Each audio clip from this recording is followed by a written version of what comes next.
Hi, welcome to Movies Moment. Today we are going to explain a movie called The Shack. Spoilers ahead. Subscribe if you like this and catch us on the next one. Take care. The movie opens with the introduction of Mac, our central character who grew up in the Midwest as a farm boy in an Irish-American family. Mac's father, an elder in their church, led a life marked by contradiction. To the outside world, he upheld the virtues of faith and community. But in the privacy of their home, he was a different man. He secretly struggled with alcoholism, and when under the influence, he became abusive, often physically harming both Mac and his mother. One day, while Mac is out walking, he encounters a kind-hearted lady who invites him to enjoy a slice of freshly baked apple pie. As they sit together, the woman notices the marks on Mac's face, indicators of his father's abuse.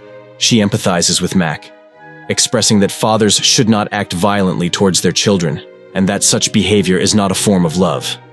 Confused and seeking guidance, Mac asks her what he should do, to which she advises him to seek help and talk to God. Acting on her advice, Mac goes to church that Sunday and participates in the prayer service. Moved by the service, he courageously approaches the pastor and reveals the truth about his father's abusive behavior. That night, the situation at home escalated. Mac's father, enraged by the public revelation and feeling humiliated, subjects Mac to a brutal beating in the pouring rain. In a moment of desperation and anger, Mac secretly adds a substance to his father's drink. The events that follow are shrouded in mystery. Years later, we see Mac as an adult, now married to Nan, and a father to 3 children. Their family life is depicted as loving and stable. Mac and Nan's relationship has spanned 18 years, and their bond is strong. Nan, deeply spiritual, has a profound relationship with God, whom she affectionately refers to as Papa. This is a concept that Mac struggles to understand or relate to. A sense of foreboding hangs in the air as we see Mac in a garage, talking on the phone amidst a snowy landscape. Stepping outside to clear the snow, he discovers a mysterious letter in the mailbox. The letter, addressed to him from Papa, shocks Mac to his core, causing him to collapse into the snow. This unexpected message triggers a flood of memories and emotions, leading Mac to reflect on his painful past and the journey he has undertaken. The pivotal day in the plot is when Mac decides to take his 3 children, 2 older ones and his youngest daughter, Missy, on a camping trip, while his wife Nan attends a seminar. The family enjoys the serene environment, with the older children boating on a nearby lakey and Missy contentedly drawing near their campsite. Mac busies himself with cooking in the car, keeping an eye on his family. A moment of joy turns into a nightmare when the boat carrying Mac's older children capsizes. Seeing his children in danger, Mac immediately springs into action. He runs and swims towards the boat, managing to rescue his son who had sunk underwater. However, in the midst of this chaos, a heart-wrenching realization hits Mac. Missy is missing. A frantic search ensues with everyone at the campsite joining in. But Missy is nowhere to be found. The situation turns grimmer when Mac, accompanied by the police, discovers Missy's dress along with traces of blood. The devastating reality that his daughter may have been abducted and harmed hits Mac hard, leaving him overwhelmed with grief and disbelief. Sometime after this tragic incident, Mac receives a mysterious letter addressed from Papa, a name his wife Nan uses for God. Initially, Mac suspects it's a cruel joke from a friend, but his friend denies any involvement. Driven by a mix of curiosity and desperation, Mac decides to venture to the shack mentioned in the letter. As his friend prepares to accompany him, Mac, consumed by a need for solitude, impulsively drives off alone. On his journey to the shack, Mac experiences a near-fatal incident when he narrowly avoids a collision with a truck. Shaken but unharmed, he continues to the mountain where the shack is located. Upon arrival, he finds the shack deserted and empty.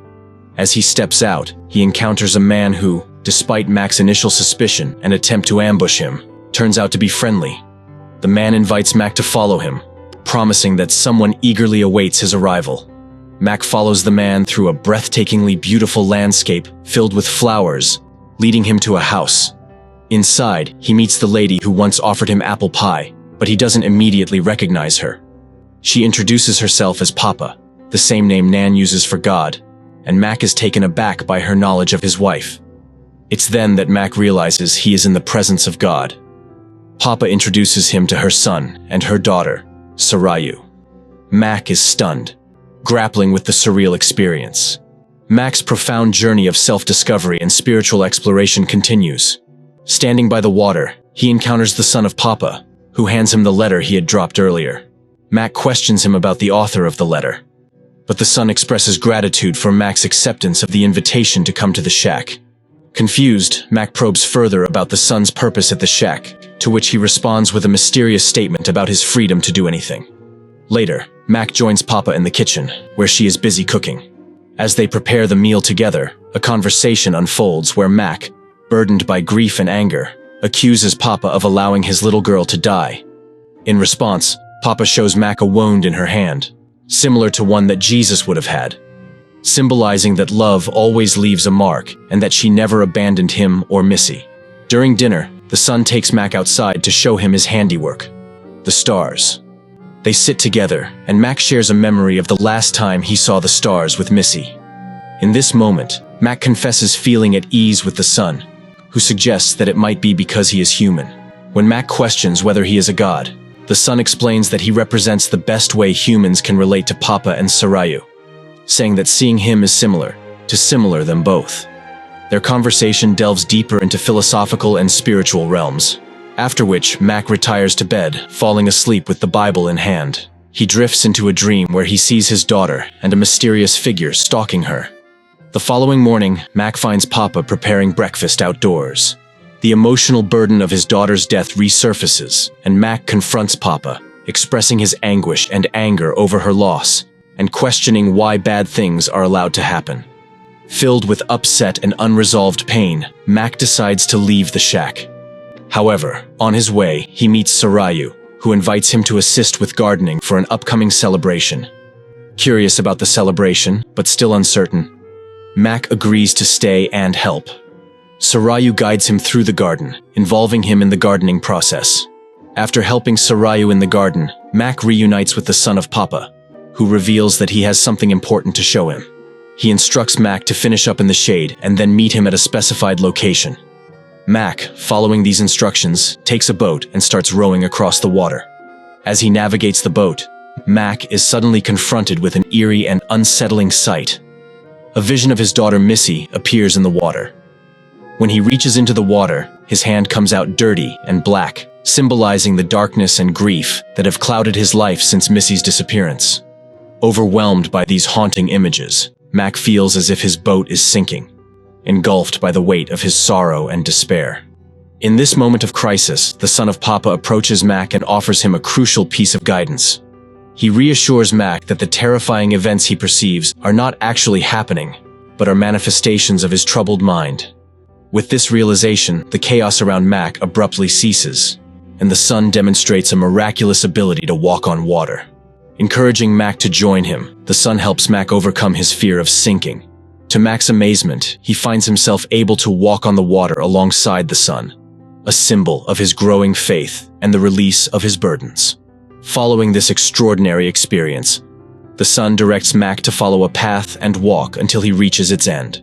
Mac complies and encounters a woman named Wisdom.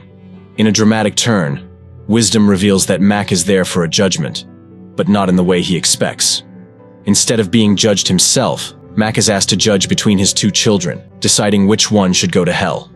Faced with this impossible choice, Mac declares that he would sacrifice himself rather than see either of his children suffer. This revelation is a powerful lesson meant to illustrate the depth of God's love for his children. Wisdom explains to Mac that the tragedy that befell Missy was the result of an evil spirit, not a divine act, helping Mac to understand the nature of evil and the limits of human understanding in the face of profound loss. Soon, Mac's transformative journey reaches an emotional climax when he is shown a vision of his daughter, Missy, playing in heaven.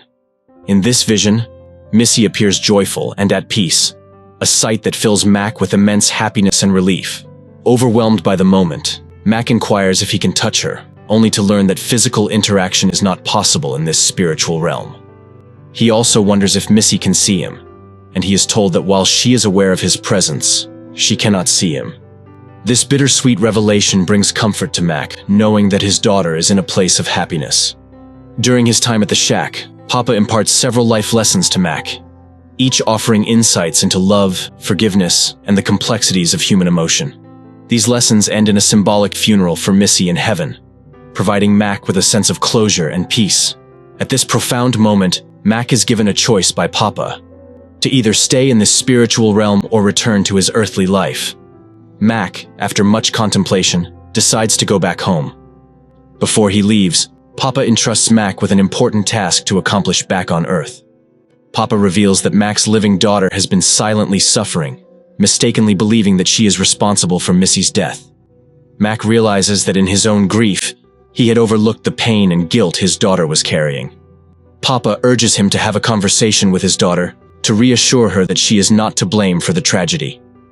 Mac returns to his earthly life, but he wakes up to find himself in a hospital with his friend by his side. Confused, he learns from his friend that he was involved in a car accident on his way to the shack. Initially, Mac is in denial, insisting that he visited the shack and met with God. Gradually, as he comes to terms with his experiences, he shares his extraordinary journey with his wife and friend, explaining that he spent a week with God and assuring them that Missy is in a good place. Mac also takes the time to talk to his daughter, comforting her and affirming that she was not responsible for Missy's death. This conversation helps to heal the family's wounds, paving the way for them to start a new chapter in their lives, one filled with happiness and understanding. From that day forward, Mac's outlook on life is profoundly altered. He embraces a philosophy of quick forgiveness and readily seeks forgiveness when needed. The movie concludes with this transformation, illustrating the powerful impact of Mac's spiritual journey and the enduring lessons of love, forgiveness, and healing he has learned.